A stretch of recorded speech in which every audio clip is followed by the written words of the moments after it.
संत रविदास ऐसे कवि, इनके बारे में कहा जाए तो ये दार्शनिक भी थे, कवि भी थे और धर्म गुरु भी थे, धर्म सुधारक भी कह सकते हैं। इन्होंने धर्म के प्रति लोगों की भावना को बदल दिया। उसके बाद लोगों के प्रति जो एक दूसरे के बीच जो भेदभाव था उसकी देखने की दृष्टिकोण को इन्होंने बदल दिया। यानी कि भेदभाव के खिलाफ विशेष करके इन्होंने आंदोलन किया था और भक्ति आंदोलन में भी इनका विशेष योगदान माना जाता है। संत गुरु रविदास जी का जन्म जो है 1377, इसमें थोड़ा संशय रहता है। संशय इसलिए रहता है कि कंफर्म नहीं रहता है। कुछ लोगों के अनुसार 1369, कुछ लोगों के अनुसार 1377 और कुछ लोगों के अनुसार और भी डेट्स है। इसलिए इनका जन्म जो है 1369 से लेके 1398 के बीच माना जाता है। कुल मिला के आप ये कह सकते हैं कि 14वीं शताब्दी में इनका जन्म माना जा सकता है। ठीक है। और इनका मृत्यु जो है 15वीं शताब्दी में 1540 ईस्वी के आसपास इनकी मृत्यु हो गई थी। इनका जन्म वाराणसी शहर यानी उत्तर प्रदेश राज्य के वाराणसी शहर में हुआ था। इनके पिता का नाम संतोष दास और इनके माता का नाम कलसा देवी था। संत रविदास जो थे बचपन से ये क्या थे, बहुत ही प्रतिभावान। जैसे कि आपको पहले भी बताए थे कि संत रविदास बहुत ही प्रतिभावान व्यक्ति बचपन से ही रहे और इनको पढ़ने के प्रति, धर्म को समझने के प्रति, लोगों को समझाने के प्रति बहुत उत्सुकता रहती थी। इसलिए इन्होंने इनका काम, इनके पिता का जो काम था वो चप्पल बनाने, चप्पल जूते का काम था। फिर भी ये जो है कि सबसे अपने काम से हटके पढ़ाई पर विशेष ध्यान देते थे।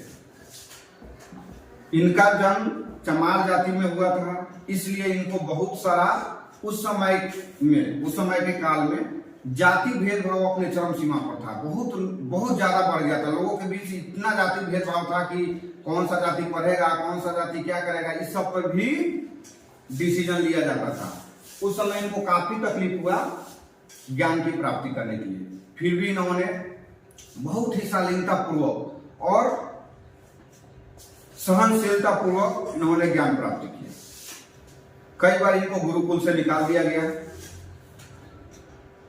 नीची जाति के होने के कारण, इनके जाति में भेदभाव के कारण, फिर भी इन्होंने अपनी शिक्षा प्राप्ति के उद्देश्य को नहीं छोड़ा और कंटिन्यू गुरु के पास प्रयास करते करते गुरु ने इनको पर्सनल क्लास देकर के, यानी अलग से क्लास देकर के इनको शिक्षा पूर्ण की।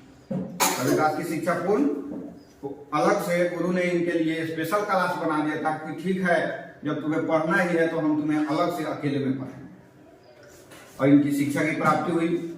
उसके बाद जब बड़े हुए तो ये बहुत धर्म के प्रति इनकी रुचि बहुत ज्यादा थी। संत गुरु रविदास के बारे में कहा जाता है कि संत रविदास जो थे वो बहुत बड़े राम भक्तों में से एक माने जाते हैं। तो राम के प्रति इनकी बहुत सारी रचनाएं हैं, धर्म के प्रति भी बहुत सारी रचनाएं हैं, समाज के प्रति बहुत सारी रचनाएं हैं। जो आप पढ़ेंगे, समझेंगे तो आपको समझ में आएगा कि संत रविदास कितने महान थे। चलिए आपको कुछ आगे हम इनके बारे में बताएंगे। चलिए, तो इनके बहुत सारे रचनाओं में से एक इनका दोहा बहुत ही प्रसिद्ध है। जो देहात से लेकर के जो पढ़े लिखे नबी है वो लोग भी इनके दोहा को बहुत ही उपयोग में लाते हैं।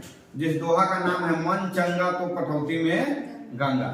यह दोहा इतना प्रचलित है कि आप गांव, कस्बे, छोटे छोटे शहर, गलियों में जाके किसी बुजुर्ग से पूछेंगे तो वो बता देगा कि संत रविदास कह गए मन चंगा तो कटौती में गंगा। यानी कि आपका हृदय साफ है, आपका मन शुद्ध है, तो आपको जरूरत नहीं है कि आप गंगा में स्नान करें, बहुत बड़े मंदिर में जाके अर्चना पूजा करें तो आपको ईश्वर की प्राप्ति होगी।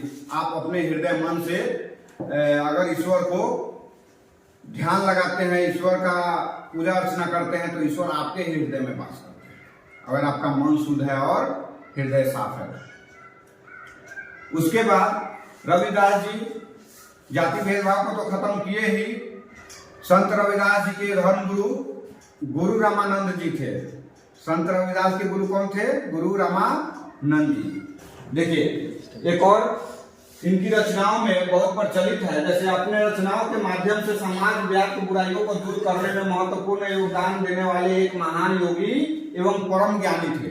संत रविदास जी के बारे में कहा जाता है कि एक महान योगी और परम ज्ञानी थे, जो बहुत सारे रचनाओं से समाज में बहुत सारे बुराइयों का अंत किए और समाज को एक अच्छा कॉन्सेप्ट दिए, जो उनका दृष्टिकोण अच्छे के प्रति बन गया।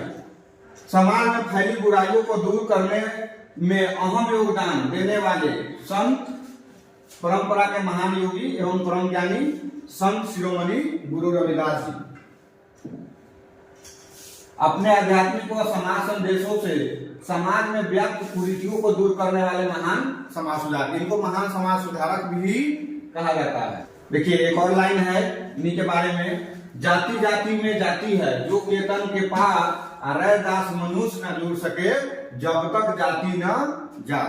मतलब इसका मतलब है कि ये कहते हैं जाति जाति में जाति है, जब तक हम लोगों के बीच जाति जाति का अनुमोदन करते रहते हैं और जाति जाति के बीच में चर्चा करते हैं तो जाति जाति जो है ऐसे ही गुजर जाती है, मतलब बात बात में ही उससे कोई बेनिफिट होता नहीं है।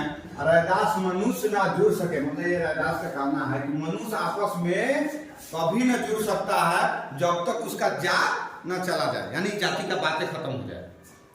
इसीलिए रविदास का एक और घटनाक्रम बहुत ही प्रचलित है, जिस समय रविदास जी के सामने एक बहुत बड़ा प्रश्न उठ गया था कि आप चमार जाति से होगे ब्राह्मण की तरह, लाल कपड़ा, रुद्राक्ष का माला, जनेऊ धारण, पीला धोती पहन के आप ब्राह्मण बनने की कोशिश करते हैं, ऐसा क्यों करते हैं? तब इन्होंने कहा था कि नहीं, सब धर्म समान है और धर्म में हर जाति भी समान है, तो हर एक मनुष्य का अपना दायित्व है, अपना अधिकार है कि वो कैसा वेशभूषा पहनेगा और कैसे ईश्वर की अर्चना करेगा। अगर हमारे जनेऊ से किसी को दिक्कत होता है तो हम अपना जनेऊ उतार देते हैं, तो उन्होंने अपना जनेऊ उतार करके रख दिया था। उसके बाद उन्होंने उस जनेऊ को कभी धारण नहीं किया। देखिए इन्हीं का कहना है, ऐसा चाहूं राज में जहां मिले सब सबन को अन्न, छोटे बड़े सब सम बसे रविदास रहे प्रसन्न। मतलब इनका कहना है कि मैं एक ऐसा राज की कल्पना करता हूँ। एक बार इनको एक राज्य में बहुत कुछ लोगों ने राजा के प्रति इनका कंप्लेन कर दिया था, तो राज दरबार में जब इनको बुलाया गया तो कहा गया कि आप दोषी करार दिए जाते हैं कि आप लोगों के बीच धर्म के प्रति मतभेद फैलाते हैं और तरह तरह के आप दूसरों का कपड़ा धारण करके आप मतलब ये बनना चाहते हैं, गलत है। तो इन्होंने कहा था कि नहीं, उसी समय की ये घटना है जब वो बोले थे कि हाँ हम जनेऊ उतार देंगे और हमें सबका धर्म समान और सब किसी को क्या है अपने उपदेशों से अपने आप को ये सही साबित कर लिया। इसलिए राजा ने भी इनका आदर किया, सम्मान दिया और कहा कि नहीं आप अपने जगह सही है, हम भी आपके भक्त हैं। तो इनका एक वर्ड था कि राज ऐसा होना चाहिए जिस राज्य में सबको अन्न की प्राप्ति होनी चाहिए, यानी कि खाना सबको मिलना चाहिए, भोजन की कमी किसी को न होना चाहिए और छोटे बड़े सभी एक समान उस राज्य में खुश होकर रह सके, तभी तो रविदास प्रसन्न होकर रह सकता है। उसी पर यह लाइन लिखा हुआ है, ऐसा चाहूं राज में जहां मिले सबन को अन्न, छोटे बड़े सब सम रहे, सम बसे रविदास रहे प्रसन्न, तभी जाके रविदास प्रसन्न हो सकते हैं। तो रविदास जयंती के बारे में जो अभी तक आप लोगों ने देखा, आप लोग और भी जाकर के इसको नेट से, इंटरनेट से, गूगल के माध्यम से सर्च कर सकते हैं। उनके बारे में बहुत सारी उनकी रचनाओं है जिनको आप पढ़ सकते हैं और समझ सकते हैं उनके बारे में। WhatsApp channel, Facebook channel, Facebook page, Instagram पे कुछ डिटेल्स डाले हुए हैं। आपको अगर जा करके देखना है, संत रविदास के बारे में जानना है, तो आप मेरे इंस्टाग्राम, व्हाट्सएप और ट्विटर, फेसबुक पे फॉलो कर सकते हैं, जिसपे आपको जाकर सर्च करना है मॉडर्न कंप्यूटर एकेडमी।